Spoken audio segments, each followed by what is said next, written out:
26-year-old Philip Squire raised the alarm as he was on his way to meet his girlfriend near King's Cross. He'd spotted smoke on the escalator. Then he looked closer and saw a ball of sparks under the steps as they rose. He said it looked like a fireworks sparkler moving up with the escalator.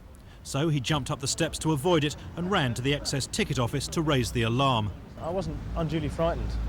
I didn't feel as though I was in any immediate danger. Was there much smoke or anything of that nature? Well, to start with, the smoke was consistent with maybe a cigar or a cigarette in an ashtray. You know, if you leave it, it just smoulders. Mm-hmm.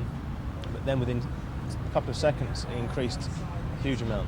When I ran across to the excess fares window, and there was an elderly lady there, and I barged her out of the way basically, and apologised to her.